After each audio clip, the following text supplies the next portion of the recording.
Alam mo kung ano real talk? Hindi lahat ng nakapagtapos masasabi mong may pinag-aralan. Kasi kahit anong taas ng kursong tinapos mo, kung wala kang modo at pangit ang tabas ng dila mo, walang makikisama sa'yo.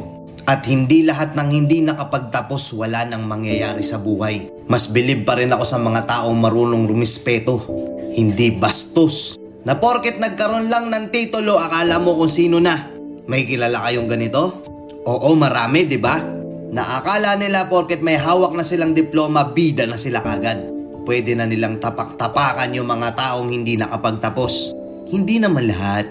Oo, hindi naman lahat, pero maraming ganito, di ba? Minsan nyo bang naririnig to sa paligid nyo?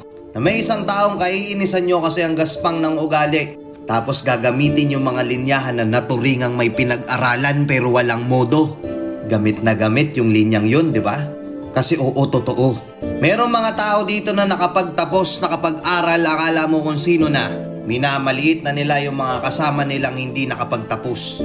Akala nila bida na sila. Bigyan kita senaryo na madalas nangyayari. Nagkita-kita kayo ng mga kabatch mo noon.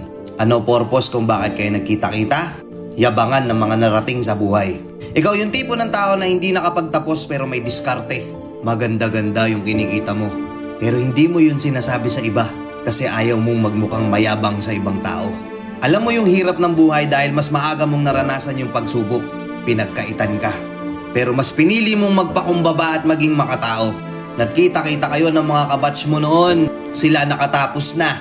Yung iba sasabihin, oh, ano na nangyari sa'yo? Di ka nakapagtapos.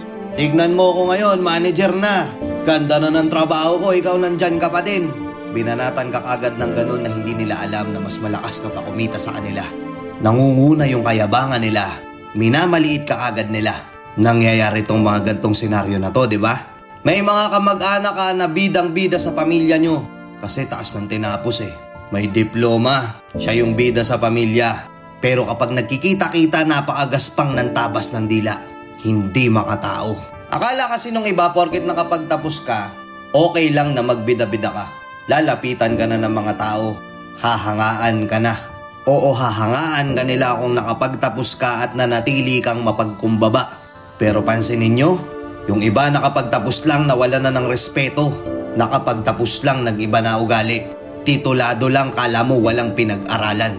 Kaya ikaw na nanonood o ikaw na nanonood na pinapatamaan ko. Kung inaakala mo bida ka na porket may tinapos ka at may diploma ka, tapos papakitaan mo ko ng kayabangan, walang modo, walang respeto, magaspang ang ugali, hindi kita ituturing na may pinag-aralan. Kasi alam mo kung ano real talk? Hindi sa taas ng edukasyon na susukat ang pagkatao.